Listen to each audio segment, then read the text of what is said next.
It was an epic weekend of baseball at Barlow Creek. A little bit of rain, heavy rain on the Friday night, but man, it all came together. And the Lataco Bears won the tournament, the Hawkeyes Memorial Slow Pitch Tournament, 7th annual. I think that's like the 4th or 5th year in a row they've won. Foregone conclusion. I'm so glad we didn't have to play that team. They were pretty good. We did okay. We got 5th. And, I think for our team, that was good. We were happy with that. We had some good moments, and when we had run into some teams that could really field the ball, and we couldn't get anything past them. Anyways, let's talk about the weather, because I haven't talked much for a little while, and I'm probably going to go camping for a day or two with the kids, so I might not have much to say for a bit after this again. But we are, of course, moving into a new heat pattern, and every time it's like heat wave, then the people come out like, that's just summer. That crowd, in this case, they're right. That's just summer. It's the kind of heat wave we're getting. It's nothing unusually warm, no, but a good summer heat that we've been needing. We've not had much of it up here, especially in the mountains, at all, right? So some good summertime heat coming for a little while, but there's a catch, which is going to be lightning-oriented. Okay, let's talk about it in a minute. There it is. This is bad news. My God. Anything could happen. Get on! Wow. I'll watch the video later. They climb up in this. Oh yeah, if you wouldn't mind, hit like, share, subscribe, tell a friend. Joey Only, Caribou Weather Dude YouTube channel here up in the Caribou Mountains, Quesnel Highlands, sitting here at 3,953 feet above sea level in my wonderful old rustic lodge. This place used to be the lumber depot for Caribou Gold Quartz, as a matter of fact. So it's a historic old cool building I got here. And anyways, so we're going to talk about this pattern. Well, thunderstorms are going to start in the Caribou first. We've been taking a lot of the rain lately and a lot of the thunderstorm and lightning. So that will start with us again. Probably non-severe. I'm thinking Monday to go. Probably non-severe. Maybe there'll be some watches issued. We'll see. Maybe a couple will get strong. We'll see. We'll try to figure that out during the show. Problem is, the door is going to get shut on us. Maybe by the end of the week or something like that, and I'll explain why, and the door will get shut. Cooler temperatures will pop in at that time. Thunderstorms. There's going to be a lot of thunderstorms, so let's talk about it. Thunderstorm possibilities for the Dempster Highway tomorrow. That's area A, where we got 60 km/h wind gusts possible. Small hail, maybe down bursts of 20 mils of rain here and there, and that would, of course, carry over to Alaska side and in some ways into the Northwest Territory side. Here's what we're looking at today, for tomorrow, I should say. The Prince George and Caribou region, Williams Lake, a lot of the Chilcotin in there. Probably see some stronger storms. Some of these could turn severe. 1 to 2 centimeter hail, that's good size hail if it gets to 2 centimeters. So I think that'll be the kicker. And 70 km/h wind gusts. But then sometimes, what happens is when you only have a couple storms in the province, a couple areas that are storming, sometimes they take off a little better than you might expect. So we'll be watching this tomorrow and have hopefully see what happens. I might not be watching. I might be in the bush, so maybe I shouldn't say we'll be watching it. You'll be watching it, I hope. Just looking at the bad news battle board, we do have some air quality statements all across the north. Air quality statements. That includes Saskatchewan there, air quality statements. So we got some deterioration in air quality. Meanwhile, a low-pressure system is giving favorable conditions for the development of funnel clouds this afternoon. That's been going on over in Saskatchewan and in the Manitoba side. And we got a severe thunderstorm watch up in the north there going on today. That'll be, of course, over probably by the time some of you see this. Daytime highs between 29 and 35 degrees, combined with an overnight lows near 14 degrees centigrade, are expected starting Monday. Hottest weather midweek. Man, we got this heat warning for the Alberta side.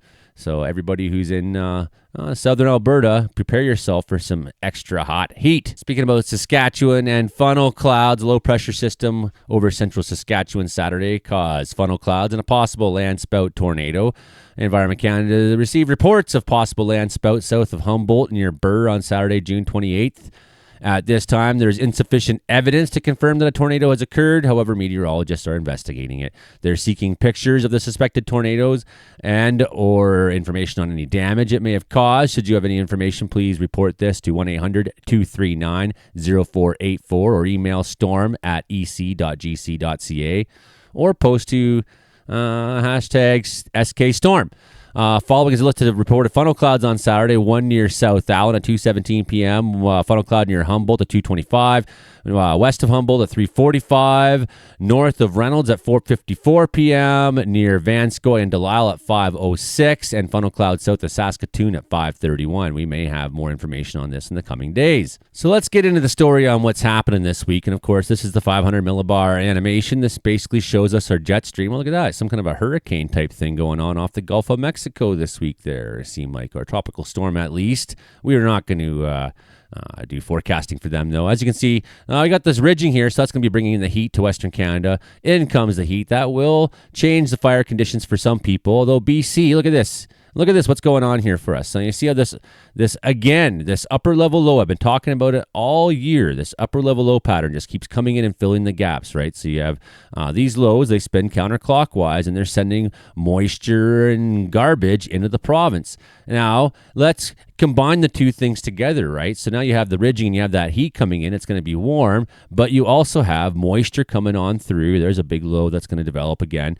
One more time through it. Ridging. Storm's going to blast stuff into there. By the time we get later in the week, we're into Thursday, Friday, lots of energy being sent into the province and next weekend as well. So we got days of thunderstorms coming, folks, days. So we'll combine that knowledge we now have of that upper level low pattern and when it's going to start sending stuff into us, and we'll look at heat expectations. Of course, I'm focused on British Columbia today. And as you can see, all of Western Canada, well, much of Canada, feeling warm. I mean, look at this, all the way up into the Northwest Territories, over to Alaska again, the far north. We're even seeing temperatures into the 20s up in the Arctic Ocean. This is unbelievable stuff, people.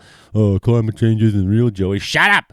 We're looking at it all the time now. Those of us who've been watching weather for as long as I have been watching things like this that never used to happen all the time now. It's unbelievable. Look at this heat into southern BC. We might get a heat warning in BC. It's possible. Again, I don't think that this is it doesn't seem like some kind of extreme event to me, at least not yet. You know, and a part of the thing that's going to help us is we're going to have a lot of rain coming in. So that's, the heat will create for worsening fire conditions. That's true. However, if we keep taking rain, keep having that offshore pattern of the upper level lows sending garbage into us and keeping it rainy, we'll still refrain from getting to our maximum driest during this period, right? So that's kind of the battle that's going to be going on this week, is how dry will this heat make things and how wet will the thunderstorms make things, and will the lightning spark off more fires? Now we're going to Friday. You can see that heat pattern still there. We're still taking some pretty warm weather. We're up into the 20s in BC and this and that. And, of course, we've noticed that you can see here in the temperatures where that offshore low is, just by the temperature. Well, look how nice and cool it is here. Well, that's where your upper level low is. Yep. Go up a little bit higher in the atmosphere, and that upper level low, it's called upper level because the low pressure is above you. You know, it's not at surface base. And look what's going on here by the time we get to next weekend. That's a change, right? So then you see that low is trying to move in a little bit. How long can we stay in that change pattern? There's a big change right there. There we go. So by next week, Monday, talk about 8 days from now, you got a little bit of hint of it with the thunderstorms there over the weekend, but you can see here now, this is a definite change in temperature in southern British Columbia. Look how hot the rest of Western Canada is, the rest of almost everywhere except southern Ontario and Quebec is, right? And we might as well look at all of Western Canada while we're at it and play through the animation. Look at that. Northern Saskatchewan going off, northern Manitoba going off, a little bit in northern Alberta. And there we go on Monday, BC taking our lightning. This is a bit of a change for me, I think. This is a little bit not what I was looking at before.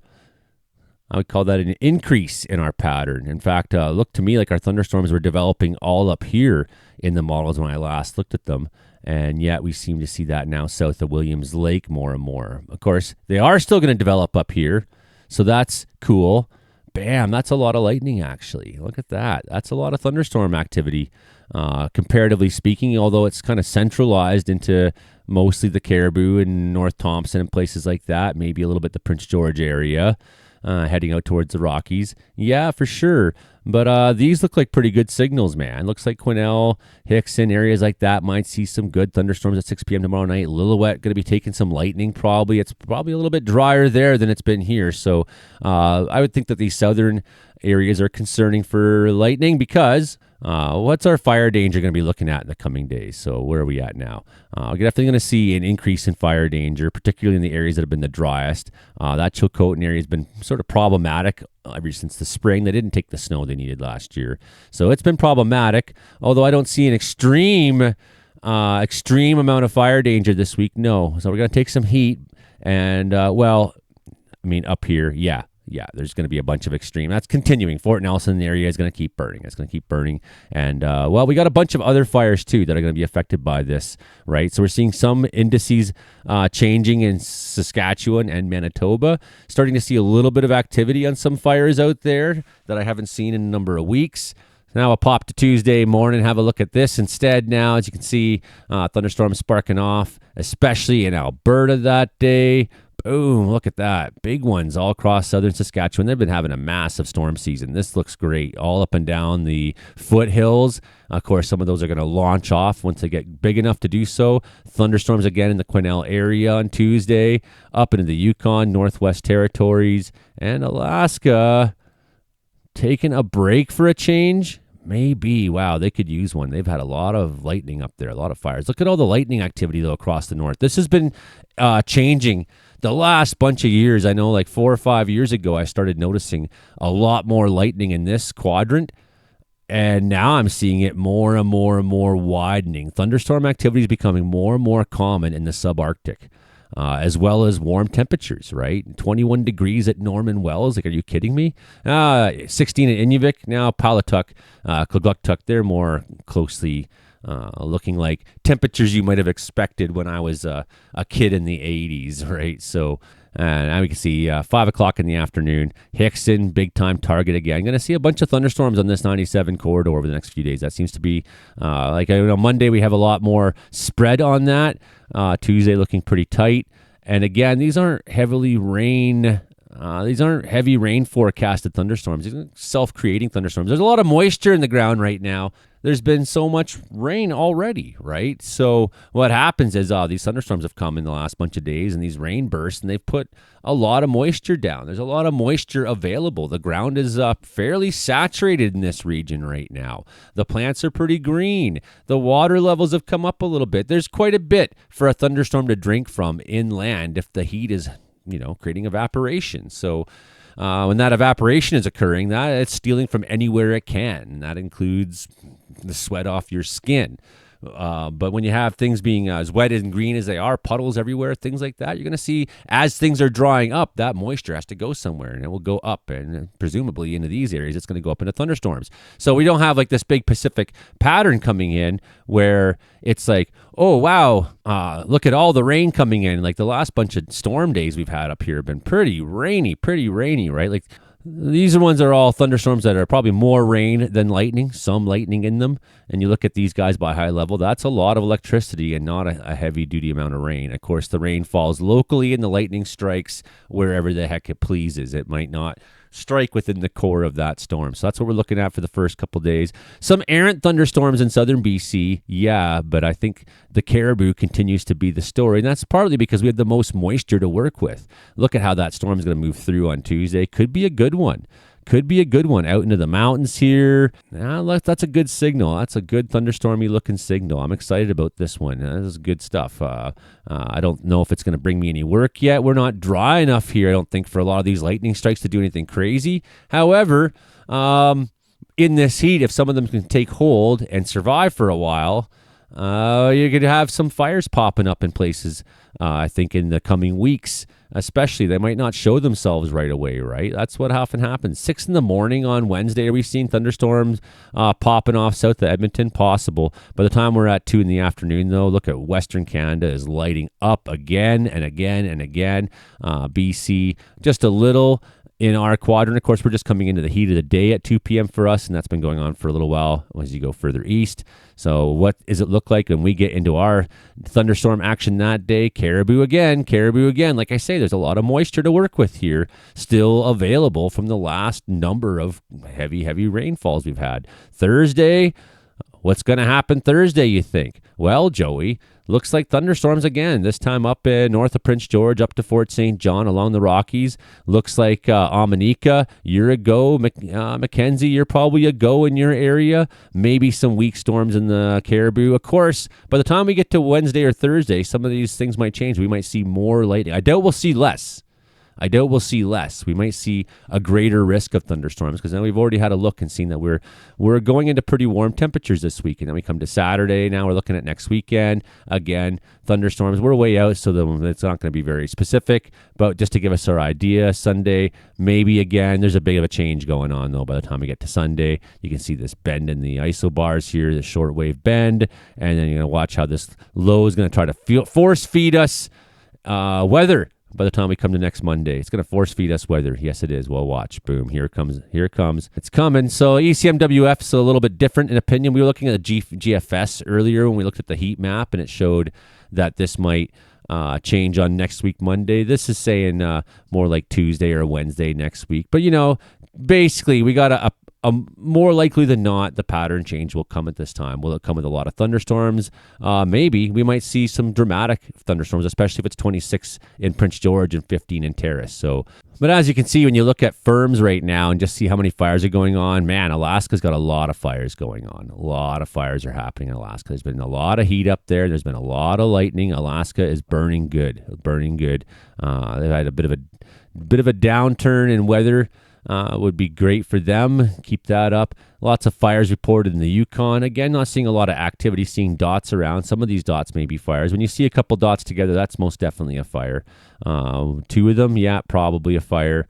Is that 2 dots? Yeah, those dots are 400 meters wide, what they're showing, right? So that's keep in mind when you're thinking about accuracy on the dots in the map. If you're ever looking at firms, that each square, sometimes you're looking at it and you're like, oh my God, it's overrun this river, Dilly Creek. And, maybe it has. Maybe there's a spot fire over there. It's like you just can't determine too much from the heat signatures. But what you can determine is like a lot of fire activity going on in northern British Columbia. One thing I heard BC Wildfire Service forecaster talking about was how some of those fires up there just don't have really a lot of options, like they're hemmed in by the burn scars of other fires as we watch, northern BC slowly, or rather quickly, really completely change the landscape. And what's going on is the climate has changed up there, and it's getting drier, hotter with more lightning strikes. And now we have a subarctic, like a boreal forest up there that isn't suited anymore for this climate. Something's going to change up there. It may get drier up there in time. You'll probably see Fort Nelson in 50 or 100 years starting to take the climate of Dawson Creek, for example, more and more. Fort St. John, which are, pretty dry places anyways. So what are we looking at? Alberta, quite a bit of activity and a couple of these fires in Alberta. Yeah, a little bit of activity. Nothing crazy that I've heard for stories anytime soon in any of these provinces. Like I know a lot of firefighters have been going home from Manitoba. We do have fire activity out there, though. My concern is if we get into the heat this week that some of those fires are going to start standing up and doing things. So a little bit of concern. We're coming into the summer season now. We were really blessed to take some time off. And a lot of these fires, some of them are trapped in between lake areas where it's going to be hard for them to burn. Some of these might be internal, like they're inside the fire perimeter, but they're still burning in there. That's possible too. We don't have perimeter maps lines here, so we don't know. The other thing that is too that some of these areas are very, very rocky. So that does make it harder for the fires to find duff. It's not impossible. There's a lot of duff up there, absolutely. But on the whole, there's a few things that can disrupt, the movement of fire, kind of the way that sometimes mountains do here even, like sometimes fires really struggle to cross over a mountain. They'll end up burning alongside of it and continuing on, especially if it's got a rocky peak, And a little bit of activity up there in Northern Ontario. Not really. No, quiet. Been pretty quiet up there, pretty quiet in a lot of these places. There's like fires everywhere up here a little while ago. We just got a few dots on the map. So that's good news, but we got the heat coming. So we're going to start seeing some of these stories change. Meanwhile, the rest of BC is basically dead. There's not much for fires. I got friends in all levels of firefighting have been messaging me saying, "Where's the heat, Joey? We need to get to work." And I feel that. I went to do groceries today, and I'm having to go into overdraft now to exist, and that's terrifying when you don't know when work's coming. Support the channel. Hey, could really use some super donations. Become a channel member. Keep this weatherman alive before I end up having to do something crazy and like take a job in the oil field or some bullshit where I'm no longer available to be the weather guy you've been counting on. People take it for granted, I guess, and maybe I overvalued myself. I don't know, but feeling like the purse strings are getting tight. I mean, they always are this time of year, though, man. For me, every year I'm waiting for firework, I'm just like, oh God, I can't handle poverty any longer. It's driving me crazy. What do you do? What do you do? Anyways, that's a bit of a look at the skinny. You're welcome. Hope you enjoyed that. Hit like, share, subscribe, tell a friend. Support Caribbean Weather Dude YouTube channel. Become a member. Join the Patreon if you like. Send me an email even. joeyonlyoutlaw@gmail.com. Any donations would be appreciated right now. Keep the channel going. Just got to get through to the work season. It's probably coming. It's probably going to come. It's just sometimes it's a lot of waiting. Okay, we'll talk to you soon, everybody. Bye for now.